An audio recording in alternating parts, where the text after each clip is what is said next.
Nominated పదవుల ప్రకటనకు రంగం సిద్ధమైంది.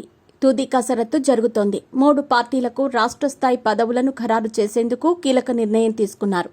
ఇప్పటికే ఈ పదవులను ప్రకటించాల్సి ఉన్నా మరోసారి వడపోత కోసం వాయిదా వేశారు. దసరాకు ముందే పదవులను ప్రకటించేలా చంద్రబాబు ఆలోచన చేస్తున్నారు. ఇప్పటికే ఎవరికి ఏ పదవి ఇవ్వాలనేది ఒక నిర్ణయానికి వచ్చినట్టు సమాచారం.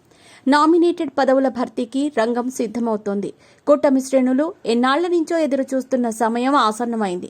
3 పార్టీల మధ్య పదవుల పంపకంపై కుదిర్చిన ఒప్పందం ప్రకారం టీడీపీకి 60%, జనసేనకు 30%, మిగిలిన 10% పదవులు బీజేపీకి దక్కుతాయని నేతలు చెబుతున్నారు.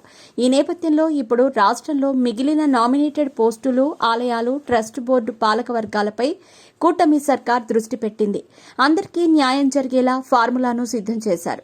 కూటమికి 164 మంది ఎమ్మెల్యేలుగా ఉండగా నియోజకవర్గాన్ని ఓ యూనిట్గా తీసుకున్నారు.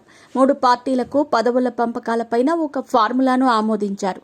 టీడీపీలో సీట్లు దక్కని నేతలకు రాష్ట్ర స్థాయి పదవులు ఖాయమైనట్టు సమాచారం. దేవినేని ఉమకు ఆర్టీసీ చైర్మన్, ప్రవీణ్ కుమార్ రెడ్డికి ఏపీఐఐసీ చైర్మన్, పట్టాభికి పౌర సరఫరాల కార్పొరేషన్, మాజీ మంత్రి పీతల సుజాతకు ఎస్సీ కమిషనర్, మరో మాజీ మంత్రి కిలారి శ్రవణ్కు ఎస్టీ కమిషన్ పోస్టులు ఖరారైనట్టు పార్టీ వర్గాల్లో ప్రచారం జరుగుతోంది.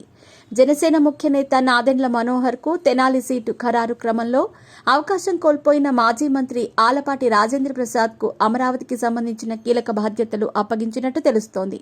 రాష్ట్రంలో 90 వరకు కార్పొరేషన్లు ఉండగా వాటి చైర్మన్లు, అందులో మెంబర్లు కలిసి 100లోనే పోస్టులున్నాయి. ఇవన్నీ ఒకేసారి కాకుండా విడతల వారీగా భర్తీ చేయాలని ప్రభుత్వం భావిస్తోంది. దాదాపు 30% పదవులు తొలి విడతలోనే భర్తీ చేయనున్నారు. మీడియా సంస్థల అధినేతకు టీటీడీ చైర్మన్ పదవి ఖాయంగా కనిపిస్తోంది.